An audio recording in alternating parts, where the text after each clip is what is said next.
Beru kakak, suara buku berjatuhan membuat Abian yang berada di lantai 1 langsung berlari ke lantai kedua. Lo lagi! Teriak Abian kesal. Asal lo tau gue muak liat tingkah lo. Sambung Abian. Maaf kak, kata Nana pelan. Selama lo dan mama lo datang kehidupan gue jadi berantakan, ucap Abian. Nana hanya menunduk dan memainkan tangannya sendiri. Gue muak liat muka lo yang selalu buat masalah. Dasar pembawa sial. Umpat Abian dan pergi dari sana meninggalkan Nana sendiri. Awalnya tadi Nana pergi ke perpustakaan untuk mencari buku yang diperlukan. Tapi dia malah gak sengaja menyenggol raknya dan berakhir beberapa buku jatuh berserakan di lantai. Kenapa lagi? Tanya Anaya. Biasa pembawa sial itu, jawab Abian kesal. Bian jangan gitu dong, Nana kan adik lo, kata Anaya. Dia bukan adik gue, inget itu. Ucap Abian penuh penekanan. Sebulan yang lalu Abian ikut papanya ke restoran, katanya ingin bertemu dengan seseorang, rupanya mereka malah bertemu dengan Intan dan Nana. Awalnya Abian tidak curiga, tapi setelah papanya Ahmad meminta restu, disitulah Abian merasa kesal. Pernikahan pun terjadi dan sekarang Abian tinggal satu rumah dengan Nana dan mamanya. Walaupun sudah memiliki mama baru, Abian tetap saja tidak menganggapnya ada, bagi dia hanya mamanya yang ada dan sampai kapanpun tidak ada yang bisa menggantikannya. Kenapa lagi? Tanya Intan memegang tangan Nana yang memar. Kejatuhan buku mah, jawab Nana. Abian yang juga baru pulang langsung pergi ke kamarnya. Abian, kenapa kamu gak jagain Nana? Dia kan adik kamu, kata Ahmad membuat langkah Abian berhenti. Abian gak punya adik? Ucap Abian dingin. Udah mas, gak apa-apa, namanya juga masih baru, mungkin Abian butuh waktu untuk nerima Nana dan aku, kata Intan. Iya. Nana pun pergi ke kamarnya yang ada di samping Abian. Karena penasaran, Nana pun pergi memasuki kamar Abian diam-diam. Wah, rapi banget, gumam Nana berjalan keliling kamar itu. Ternyata teman Kak Abian banyak ya, padahal dia galak banget, gumam Nana melihat foto-foto yang terpampang di dinding. Ngapain lo? Ucap Abian ketus membuat Nana terkejut dan langsung berbalik menatap Abian. Kak Abian, Nana cuman lihat-lihat aja kok, jawab Nana. Oh, mama lo selalu ngajarin lo buat masuk diam-diam ke kamar cowok kan? Kata Abian memojokkan Nana di dinding. Enggak kok, jawab Nana cepat. Terus lo ngapain masuk ke dalam kamar gue, mau ngintip gue mandi ya? Ucap Abian ketus. Nana menggelengkan kepalanya cepat. Bukan gitu Nana, cuman mau lihat kamar Kak Abian aja. Nana penasaran. Kata Nana nyinyir. Abian menghela nafasnya kasar. Sumpah lo belum banget, ucap Abian lalu pergi menjauh dari Nana. Kak Abian mau ngapain? Tanya Nana menghampiri pria itu. Lo gak lihat gue habis mandi dan sekarang mau ganti? Lo mau lihat gue ganti? Kata Abian kesal. Emangnya boleh? Tanya Nana. Abian tidak habis pikir dengan Nana. Keluar lo!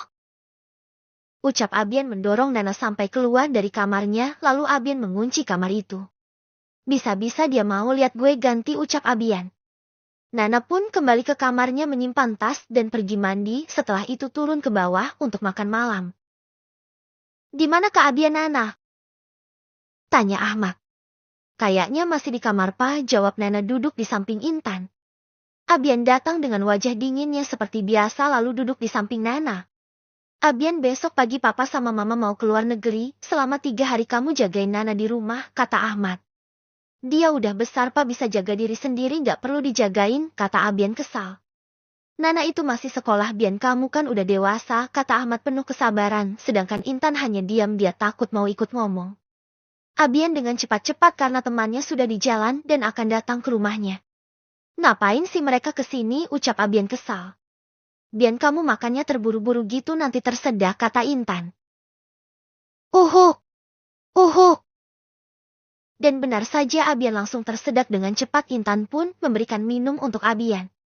Intan membuka pintu rumah saat ada yang mengetuknya seperti kesetanan. Bian Ani! Ucapan Ardi langsung terhenti saat melihat Intan. Temennya Abian ya? Tanya Intan. Iya, jawab teman-teman Abian. Masuk Abian ada di kamarnya, kata Intan mereka pun ikut masuk lalu pergi ke kamar Abian.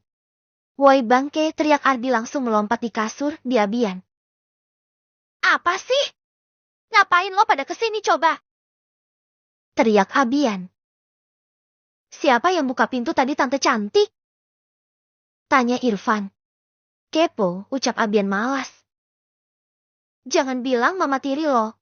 Wah keren banget Om Ahmad bisa cari istri spek bidadari gitu. Kata Ardi. Tok, tok. Intan mengetuk pintu kamar Abian, dia datang membawakan minuman dan juga cemilan untuk teman-teman Abian. Tante, kata Ardi. Ini minuman sama cemilan buat kalian, kata Intan. Wah makasih ya Tan, teriak Irfan dari dalam. Intan hanya tersenyum tipis setelahnya pergi dari sana. Jam sudah menunjukkan pukul 11 malam, tapi Nana belum bisa tidur karena ada suara sangat berisik di kamar Abian. Siapa sih di kamar Kak Abian berisik banget, gumam Nana pergi melihat ke sana. Clek. Abian, Ardi, dan Irfan menoleh ke pintu lalu melongo melihat kedatangan Nana yang hanya menggunakan tank top dan hot pants. Siapa lo? Tanya Irfan. Menurut lo, jawab Abian malas. Dia berdiri dan menarik Nana keluar dari kamarnya. Ngapain lo? Tanya Abian ketus. Nana mau tidur, tapi di kamar Kak Abian berisik, kata Nana kesal. Ya tapi lo gak berpenampilan gini juga kalau mau ke kamar gue. Kata Abian menyeret Nana ke kamar gadis itu. Kenapa Nana kalau tidur selalu gini, kata Nana melihat dirinya sendiri. Udah mending lo tidur. Jangan lupa pintu dikunci. Kata Abian dingin setelah pergi kembali ke kamarnya. Kenapa jadi Kak Abian yang marah padahal kan Nana yang mau marahin dia, gumam Nana bingung. Abian kembali ke kamarnya dan merebahkan badannya di kasur. Itu tadi adek tiri lo cantik juga boleh gue ngebet gak, kata Ardi. Jangan aneh-aneh lo. Ucap Abian dingin. Haha santai aja kali, tapi gue ingetin deh jangan sampai hilaf lo, apalagi adek lo seksi banget, kata Ardi menyenggol lengan Abian. Ya udah deh kita mau pulang nih, kata Irfan. Tumben biasanya tidur sini lo berdua, kata Abian. Malam ini gak deh, lo tahu sendiri sekarang mamanya Irfan gak bisa ditinggal sendirian sampai malam-malam, kata Ardi. Abian mengangguk paham lalu mereka pun pamit pulang. Pagi tiba Abian pun turun ke dapur untuk sarapan karena pagi ini dia harus mengantarkan Nana ke sekolah. Buruan lo. Sentak Abian. Nana makan dengan lahap sambil memakai dasi dan juga kaos kaki. Abian sudah menunggu Nana di mobil, tapi sampai saat ini Nana belum juga muncul di hadapan Abian. Kemana sih anak ini, ngapain lagi coba di dalam, gumam Abian kesal dan ingin menghampiri Nana, tapi gadis itu sudah keluar dari rumah. Lama banget sih lo. Teriak Abian.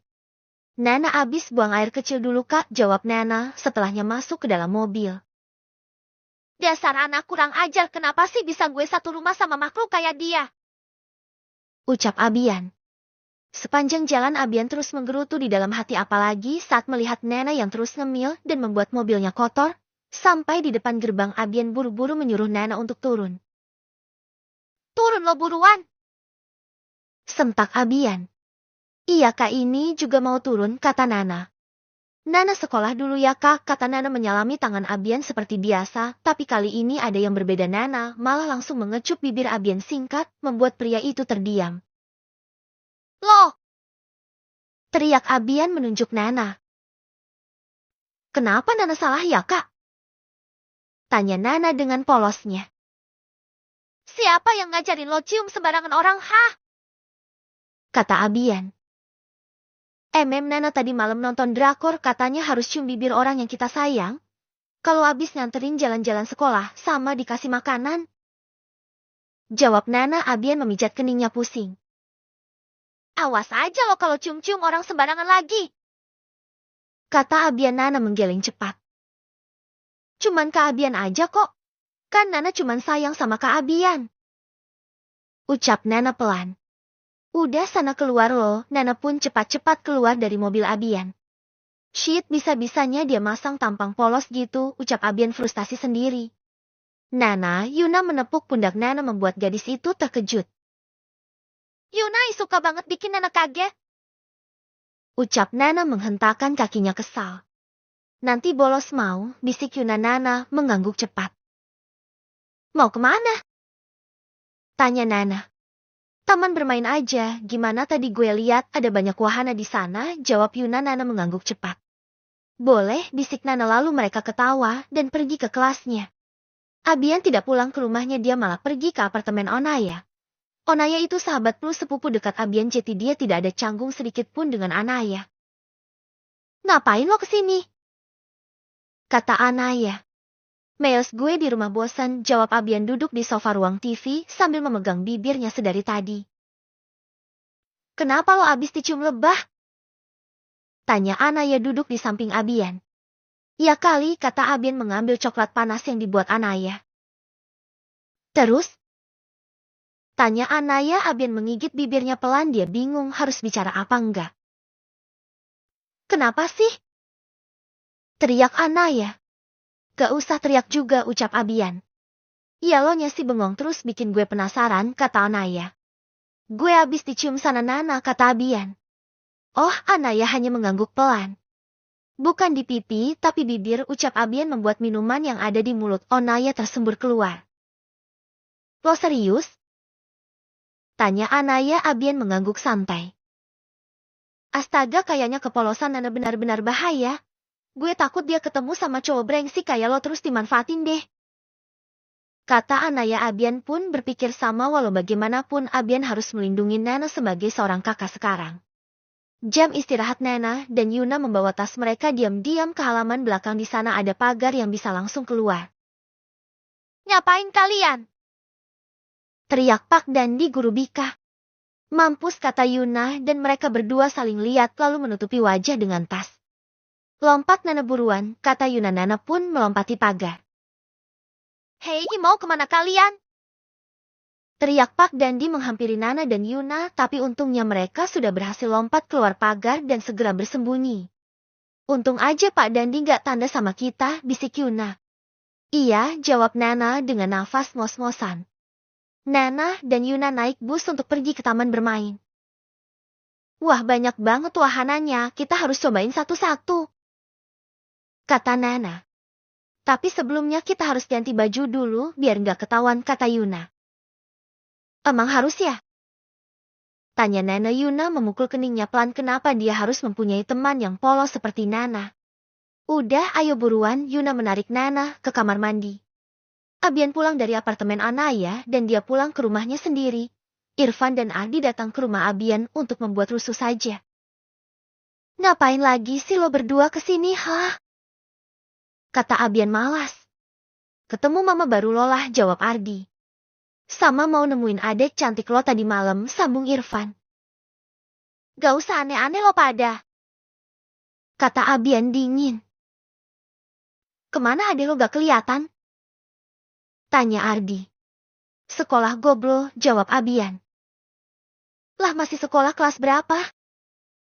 Tanya Ardi. 3 sama, jawab Abian. Lah masih sama, tapi bolehlah gue ngebet ya Bi, kata Ardi. Awas aja kalau lo berani, ucap Abian mencekik Ardi. Jam 3 sore Nana baru sampai di rumah dengan wajah lemas dan kelelahan. Dari mana aja lo? Kata Abian menatap Nana tajam. Sekolah kak, jawab Nana mendorong Abian yang menghalangi jalannya. Sekolah? Gue jemput lo jam 2 tadi, di sekolah lo gak ada, ucap Abian menahan Nana. Iya, Nana bolos tadi ke taman bermain, kata Nana dengan polos. Lo bolos sekolah lagi? Ucap Abian tidak percaya. Gue bakal aduin ini sama papa dan mama lo, kata Abian mengambil ponselnya. Please kak, jangan dong, kata Nana memegang lengan Abian. Janji gak ngulangi lagi, sambung Nana. Bodoh, gue bakalan aduin ke mama lo biar lo dititipin ke panti asuhan dan gue bisa bebas tanpa lo, kata Abian semakin menakuti Nana. Kak, please jangan bilang ke mama, ucap Nana memeluk Abian membuat pria itu terdiam. Lo gak pakai bra? Tanya Abian menelan ludahnya sudah payah. Iya, abisnya tadi Nana berenang dulu sama Yuna di kolam jeti, baju Nana basah. Nana aja gak pakai dalaman, Jawab Nana memegang dadanya. Ganti lo sekarang, Abian mendorong Nana menjauh darinya. Tapi jangan kasih tahu Mama ya Kak, please, kata Nana terus mengikuti Abian. Oke. Jawab Abian. Nana pun pergi ke kamarnya untuk berganti baju. Astaga, bisa stres gue lama-lama kalau gini, gumam Abian. Abian duduk di sofa dengan wajah juteknya dan Nana datang baru turun dari kamarnya membawa boneka kesayangannya duduk di samping Abian. Kak Nana lapar banget, kata Nana. Terus urusannya sama gue apa? Kata Abian ketus. Mau makan, ucap Nana merengek seperti anak kecil. Tok, tok. Abian pikir itu makanannya yang datang, ternyata Anaya. Kak Anaya, teriak Nana senang dan langsung menarik Anaya masuk ke dalam. Nih makanan buat lo sama Nana dari mama gue, kata Anaya. Thanks, kata Abian malas dan pergi ke meja makan. Ayo makan nah, ajak Anaya. Kak Anaya udah punya pacar belum? Tanya Nana. Udah dong, kan lo hari itu nampak gue jalan sama cowok, jawab Anaya. Oh iya, cowok Kak Anaya ganteng. Nana jadi pengen punya pacar deh, kata Nana. Sekolah gak becus aja mikirin pacar, cibir Abian. Selesai makan, Anaya dan Nana duduk di sofa sambil bercerita sedangkan Abian kesempatan pergi tidur di kamarnya. Nana, gue harus pergi sekarang, Rio udah nunggu soalnya, ucap Anaya. Ya udah baik Kak Anaya, kapan-kapan kesini lagi ya, kata Nana. Oke, bye. Nana pergi ke kamarnya setelah Anaya pulang, tapi saat melihat pintu kamar Abian terbuka sedikit, Nana pun mengintip ke dalam. Ternyata pria itu sedang tidur. Nana diam-diam masuk ke dalam Abian lalu tidur di samping pria itu. Awalnya hanya ingin rebahan sebentar sambil main ponsel, tapi Nana malah kebablasan ketiduran dan memeluk Abian. Haha, Abian membuka matanya, perlahan dia merasakan tangannya yang sangat sakit dan pegal juga berat. Astaga! Abian terkejut saat melihat Nana tidur di tangannya dan memeluk Abian bak bantal guling. Nana, bangun gak lo? Teriak Abian tepat di depan wajah gadis itu. Kak Abian, kenapa? Tanya Nana membuka matanya dan duduk sambil menggaruk kepala. Ngapain lo tidur di sini, ha? Teriak Abian. Nana ngantuk, jawab Nana menguap kecil lalu kembali tidur memeluk Abian. Enak-enak, teriak Abian lebih kuat. Bab ketiga.